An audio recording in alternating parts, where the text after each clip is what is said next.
So it has been a minute since I have recorded a YouTube video. So I'm just going to take a second to reintroduce myself, tell you a little bit about what I do, and then we're going to hop right into the topic for tonight. So my name is Sherry Wary. Yes, it rhymes. Yes, it is my real name. I have lots of fun with my name. There's a cool story behind it, but I will not get into that today for this video. I am the CEO and founder and empowerment strategist of Wary Consultations LLC. It's a consulting firm that really just specializes in empowering individuals to be their best selves. I specifically work with youth and women in order to empower them to live beyond their pain and to inspire them to live transformed lives as a result of that. I do workshops on a variety of topics. For youth, it's mostly centered around, educational goal setting and college preparedness. For adults, I do personal development classes and workshops, professional trainings in corporate and nonprofit settings as well. And I am the author of 2 books. My first book is titled Walking Through the Pain. It is an inspirational novel. And then I have my second book, which is a 21-day devotional titled Overcome Pain in 21 Days. I also offer life coaching sessions as well to work with individuals one-on-one, and basically just, again, really passionate about helping people to be their best selves. So you can find out more about my business, what I do, books, services, all of that on my website, which of course is my name, SherryWherry.com. So that's SherryWherry, and all that information will be down in the caption of this video. Okay, so let's hop right into this topic. So what actually prompted me to make this video today, and I have notes, so you'll see me looking down periodically, at the notes that I've written down, because I want to make sure that I cover everything. But I follow Heather Lindsay on Instagram. If you're not following her, definitely check her out. She's really awesome. She is a woman of faith. She's a preacher, a mother, a businesswoman, and just does so many other things as well. So you can find her on Instagram, Facebook. I believe she has a Twitter page as well. There's her website, but I'll put a link to her information in this video as well. So I saw this post that she put up, and I'm going to actually read it. And it says, "Stop expecting everyone to like you, support you, and get you. No matter how nice you are, everyone has some type of trauma, or even your niceness can trigger their hurt. Don't try to please a bunch of people. Instead, please the Lord. Do what you do for Him, period." And then in her caption, she says, "Let's leave behind people bondage in 2019. Let's do what we do for Jesus. Let's expect people to hate us without cause. Let's keep going when it gets hard. Let's never give up. Let's use this season to mature. Let's use this season to repent and change direction.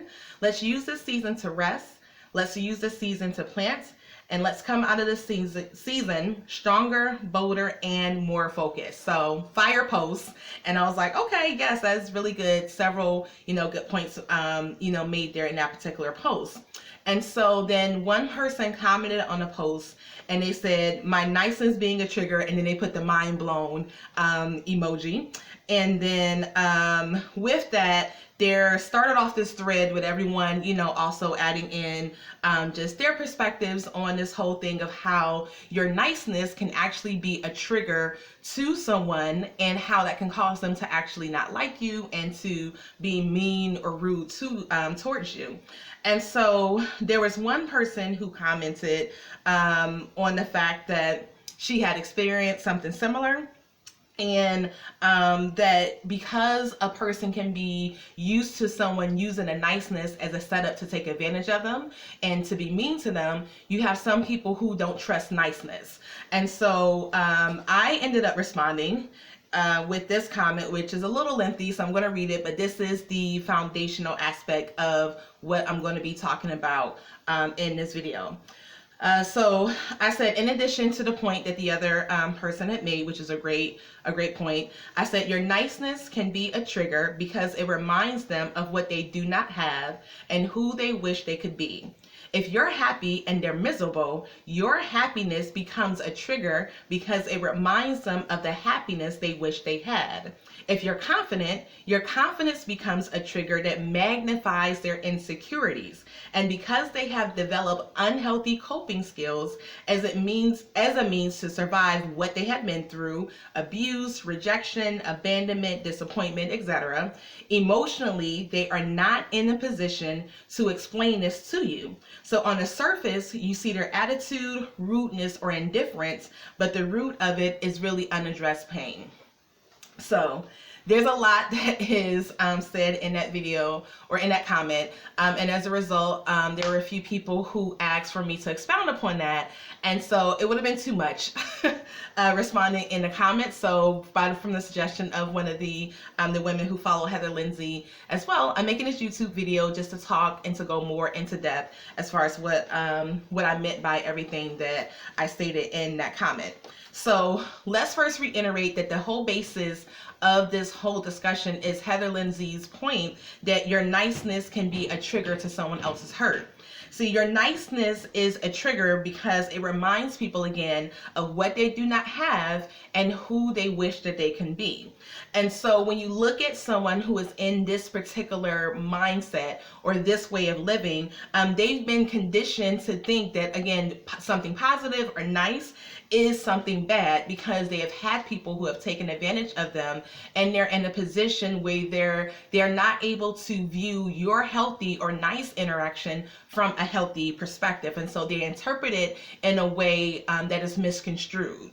And so when you think about someone who is in that place, someone who is not able to discern true kindness, someone who misconstrues niceness into being a setup of you trying to take advantage of them, even though that's not your intention, is because they've had that in the past. And so because of the fact that they've had that happen to them over and over and over again, they have now been conditioned to misconstrue niceness when it is actually coming from a genuine perspective. So let's first talk about coping skills. When you look at coping skills and how they are developed, coping skills are either learned through intention or they are learned through a use of trying to survive. And so when you think about even someone learning this through attention, you can have their environment or someone within their environment. This can be their parents, a caretaker, or another family member or friend who they have a lot of contact with, who actually teaches them coping skills. And this can be positive or negative. You can have, for someone who grows up with healthy boundaries and has a healthy state of emotional wellness, it's because they've had the influence of someone in their lives who has taught them to be able to navigate different emotional experiences, whether that's growing up in a healthy home, which is going to be really important. And so then you learn positive coping skills. But if you learn, or if you grow up rather, in a unhealthy environment, you're going to learn coping skills, but they're going to be unhealthy. And so with this experience as a young child, those are very formative years. And so when you are experiencing things good or bad, it's going to greatly influence how you then engage the world as you continue to grow and even up into adulthood, until you have an experience with something different and you're willing to engage that difference. But I'll get into that in just a few moments. And so again, coping skills are learned. And so they're either learned because someone teaches them, whether they're positive or negative, or the coping skills are learned as a mode or a tactic to be able to survive, because they are in an unhealthy environment, which could also be abusive, whether that's physical abuse, emotional abuse, verbal abuse, or any other type of abuse as well. And so now, as a result of learning these coping skills, and we'll go from the perspective of picking up negative coping skills, because we're talking about someone who finds offense or their hurt is triggered by your niceness. So for someone in that position, that means they grew up in a very unhealthy environment, whether that was physical abuse, emotional abuse, verbal abuse, spiritual abuse. There's so many different types of abuse that does exist, so I don't want to, just box in that explanation. But what happens happens is that now they're in this unhealthy environment, so they have to try to learn to survive. And so because they're in this unhealthy environment that is now being controlled by someone who is being abusive, and again, I'm saying abusive, but that does involve all different types of abuse, now the person has to learn how to survive in this unhealthy environment. So they begin to watch the behaviors and the cycles and the personality traits of the person who is causing their environment to be toxic or unhealthy or abusive. And so then they have to learn to navigate that in order to decrease the amount of the abuse that they may be experiencing, and to try to be protected. And so when you then have that mode, they're constantly in survival mode at this point because they're trying to lessen the amount of abuse that they are experiencing. And so with this, now this person has now developed patterns and behaviors that push them in this constant mental or emotional space of stress. And so even once they get out of the environment, let's say if they're able to, now once they become an adult, they're able to move away, be on their own, or let's say the family member who is causing the environment to be toxic, they end up moving away or leaving for whatever reason. Even though the abuse stops, the state of being in survival mode does not automatically stop.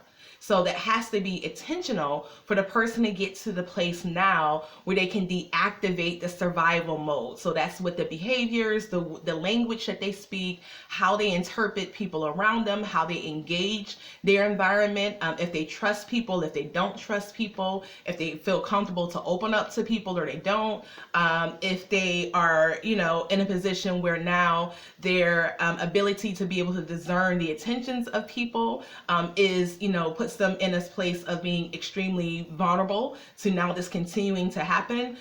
However many years that they're in this place of survival mode is not going to stop just because the abuse stops and they're now in a new environment. Even if that environment is healthy, it's not going to automatically turn off survival mode.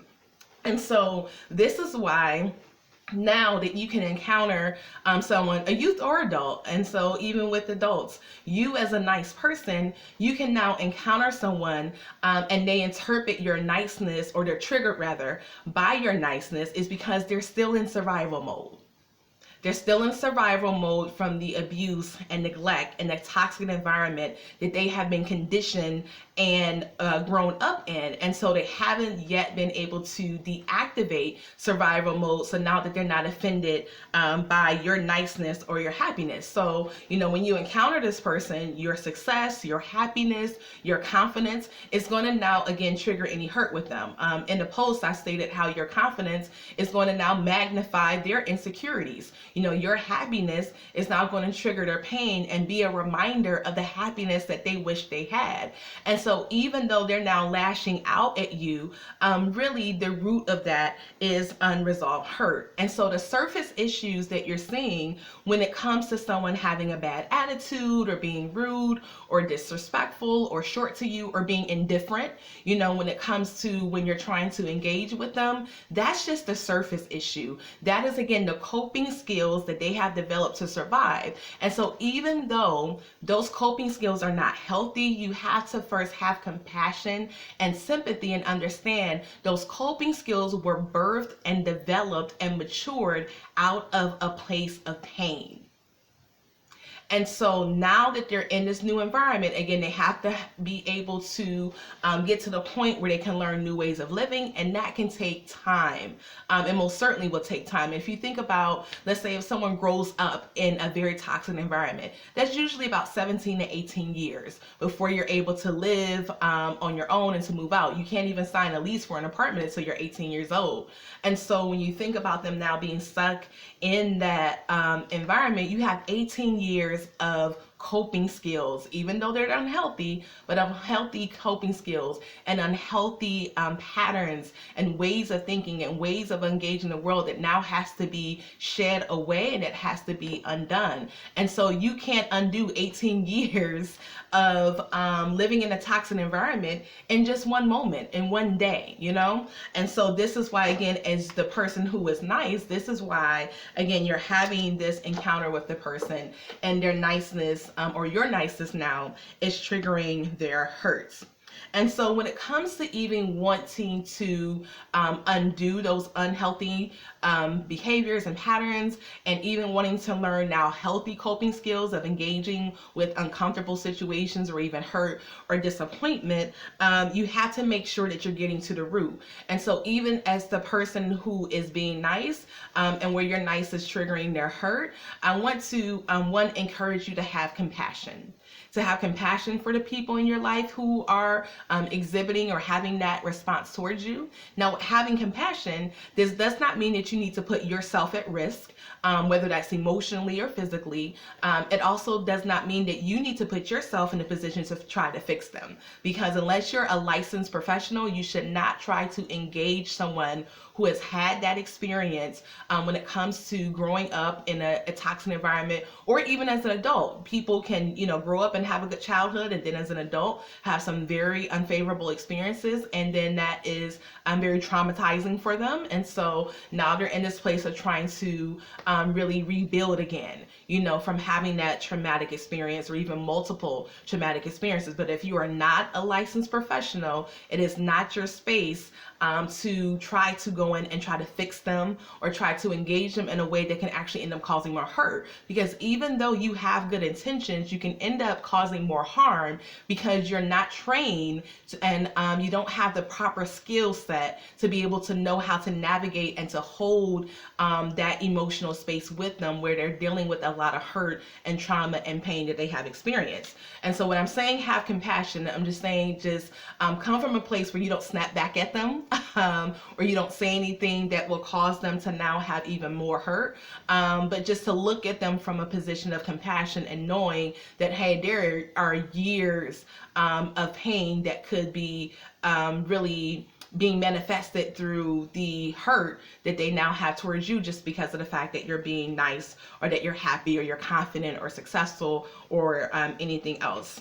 And so the other thing I want to say to you as the individual who is being nice and your niceness is now triggering them to be hurt, is that you don't want to get caught up and have your identity be grounded in how people respond to you or if they like you or not. Heather even alluded to that in her post, was saying just don't try to live your life based upon people's opinion of you. And so if people are being triggered, if your niceness towards them is now a trigger for the hurt, is that you may need to have some separation there when it comes to how often you engage in that person. But ultimately, again, just even with having compassion and, engaging them in a way that's friendly and it's nice, or putting distance there if it becomes to the point where you need to, for your own sake, for your own health, your own wellness, whether that's mentally, emotionally, physically, or even spiritually. If you have to put distance there, that's okay. But you want to make sure that your identity and your confidence is really rooted in God and who He has formed you to be.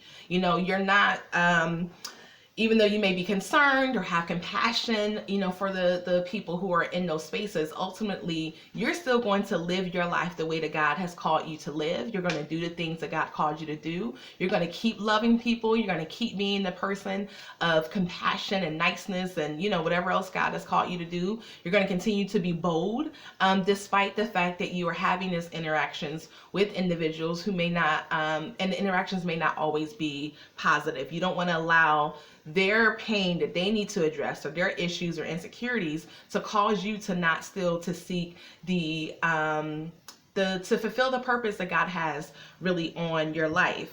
And so when it comes to even being a person who is dealing with the pain, where you actually are the person where your pain is triggered by seeing someone else being successful, when you see someone else enjoying life and going about and accomplishing different things that they are accomplishing in life, and want to talk about how you need to get to the root. Again, the surface issues is the attitude, the indifference, the disrespect, or, lashing out, things of that nature. But when you want to solve any problem, you have to get to the root. Now, I'm not a gardener, but just to give this as an example, if let's say you have some weeds growing in your yard, and if you want to get at the weeds, the worst thing you can do is to just walk up to the weed and just like pluck it out, right? Because what's going to happen happen is that the weeds are going to continue to grow and you're going to have more weeds in your grass. If you want to actually permanently to get rid of the weeds, you have to go and dig them up at the root. Even if you have a garden, if you want to permanently get rid of it, you have to dig up the root. It's the same thing with a tree. When you see trees that are removed, let's say if you have a tree in your backyard and you're tired of raking leaves every fall and leaves are just everywhere, and you have someone come and remove the tree, you have to have a professional come and do it. Because if you just go and just chop down what you see, what's going to happen is that eventually the tree is going to grow back again, and you're going to have that same problem with the leaves being all over the yard. So anytime you want to handle any issue, you have to go down to the root. When you only handle the surface issues, you run the risk of the problem not just coming back again, but coming back stronger and more deeply rooted. And so now it's going to take more work for you to be able to solve a problem if you would have just solved it right in the first place with going to the root. So now let's talk about with dealing with the root of pain. And I'm just going to go over just 3 simple tips when it comes to dealing with the root of pain. So first, you need to be honest and truthful with yourself. You need to be honest with the pain. You need to be truthful about what happened, who was involved in it, what they did for you. You know, as long as you are in denial, denial is going to work against you and not allow you to really be able to deal with the root and to live a life that is truly whole and free from your pain, your hurt, your trauma, whatever disappointments that you have experienced with. No matter how long you have been saved, no matter how long you have been going to church, and no matter how many scriptures you know, that does not exempt you from pain.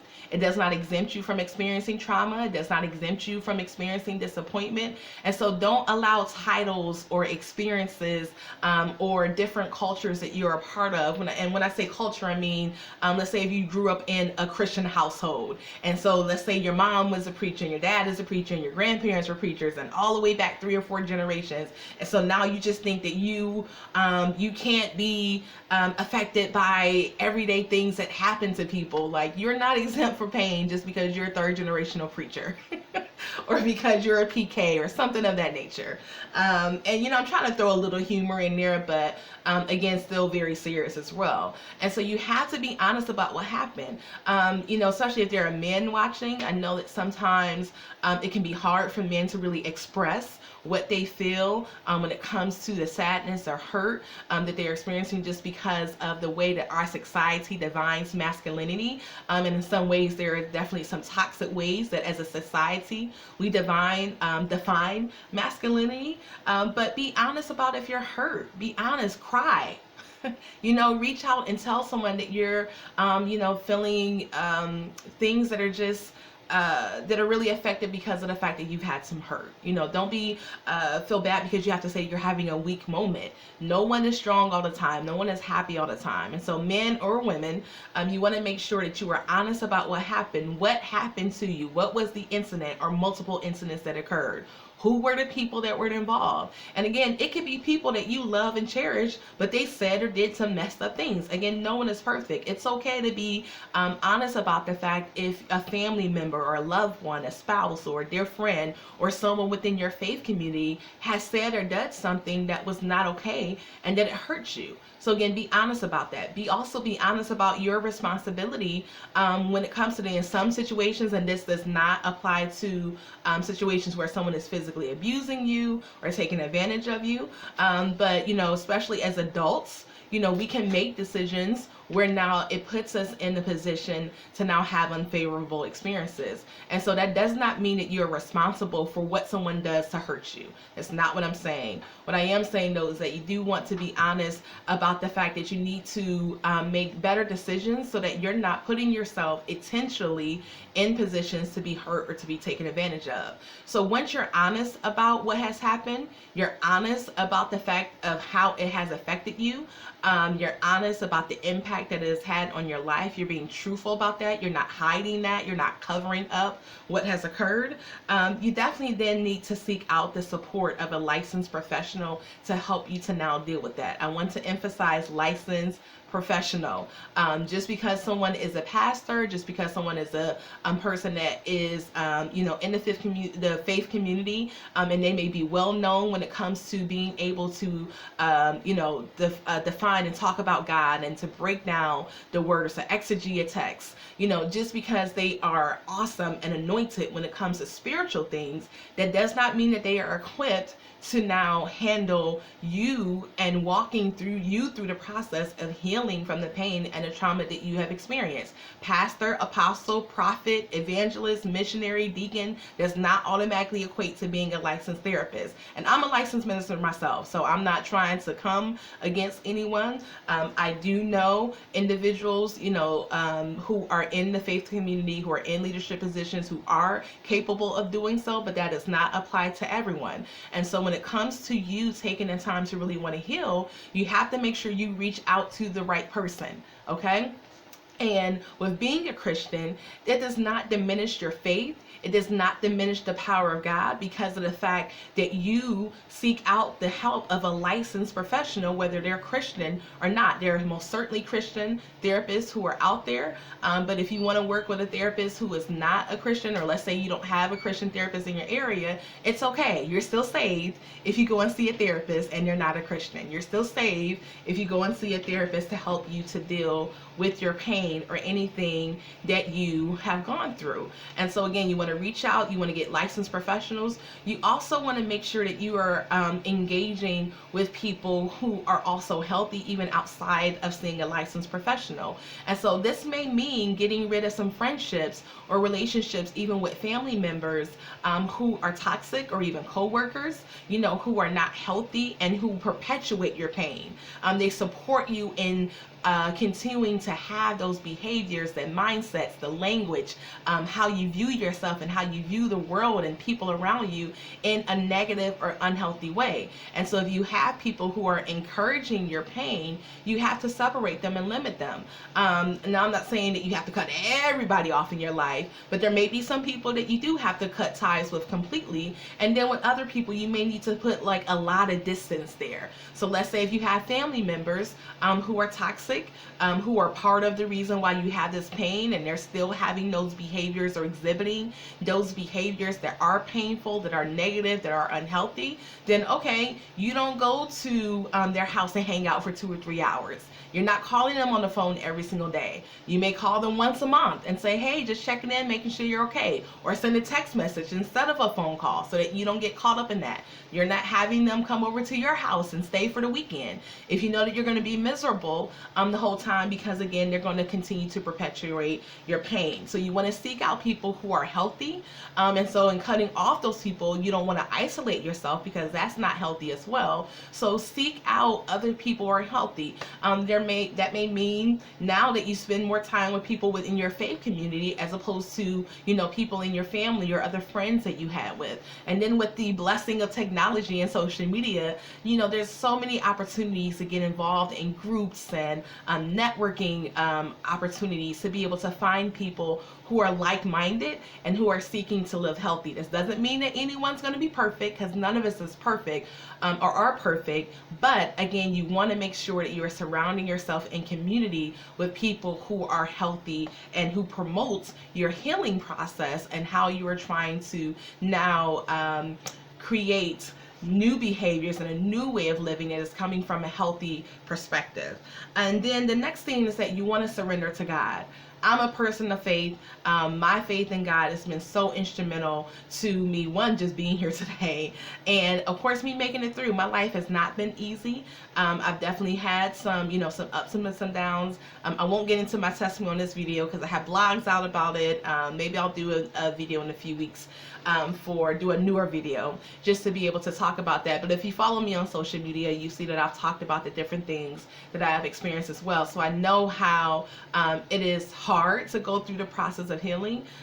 It is tough going through life when you're full of pain, but you don't have to stay that way. And so even with taking these practical steps of being honest with yourself, of being truthful, so this means being honest and truthful about what happened, with seeking out licensed professionals who can help you to now go through the process of talking about and dealing with your pain, and now getting to the point of healing from that, and then also making sure that you are reaching out and building a community of people who are positive and healthy as well. You got to also surrender to God.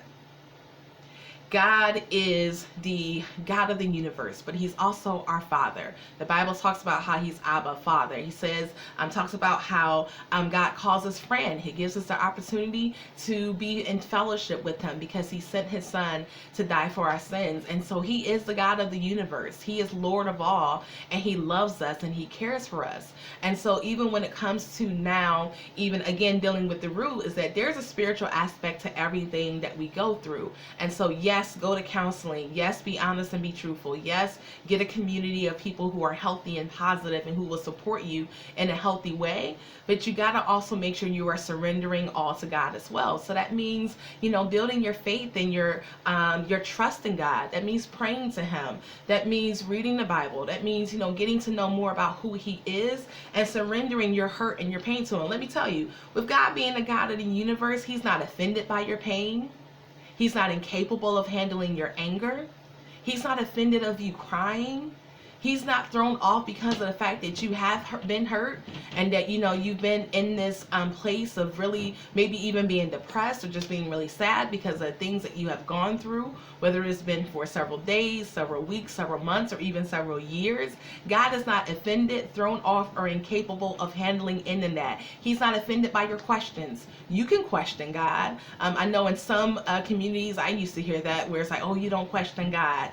There are plenty of examples of people questioning God, and God still responded to them. He still anointed them. They were still used to do miracles and to still proclaim the gospel of Jesus Christ. So won't get too deep into that, but just, at the end of the day, what I'm really trying to say is that God can handle your anger. He can handle your pain. He can handle any emotion you are experiencing it. And so he's the one that you need to actually depend on as well and to surrender to, so that as you surrender your pain, he now exchanges it for peace. As you surrender your anger, he now surrenders it or transforms it into joy. As you now surrender the confusion that you had, again, he can now transform it into thankfulness and gratitude because of the fact that you know that God has still kept you and brought you through. He can now take your feelings of insecurity and exchange it for confidence. Okay, whatever it is that you are experiencing, surrender it all to God and to receive his blessings of healing and peace and freedom in return. There are more tips that I could give when it comes to even overcoming pain that you have gone through. Again, I have that devotional, 21-day devotional. I have an online course. I'm actually reworking a course, so that should probably be up within about a week or so that you'll have available. But what I think I'm actually going to do is, as soon as I'm done this video, actually I am. After I'm done with this video, I'm actually going to record another one, and the title of that video is going to be 21 Steps to Heal from Your Pain. Right? So I'll do 21 steps to heal from your pain. I'm not going to go through all 21 steps. I'm just going to go through a few of them because, again, you can get the book or you can sign up for the course once that's available as well. But I want to encourage everyone who is watching this video to know is that God is greater than your pain. He is greater than any disappointment or rejection or abandonment or anything else that you have experienced. God is greater than it all, and he has the answer and the solution to the peace, the freedom, and the liberty, the happiness, and the joy and the contentment that your heart, mind, and soul desires. So look to God. Make sure again that you are building up your faith and your trust in him. If you have any questions about anything that is discussed in this video, feel free to ask those questions down in the comments. I'll make sure to respond and get back to every single one of you all. But thank you so much for joining me for this discussion. I promise you I will not be absent. as long as I have been. I'm definitely going to start posting videos a lot more regularly on my channel. So look out for that. Again, I'm Sherry Waring. Hope you have an awesome, amazing night. God bless you. I love you. I'm praying for you. I wish nothing or pray nothing but peace, love, joy, freedom, and liberty to every single one of you that are watching. All right, take care. I will talk to y'all later. Bye.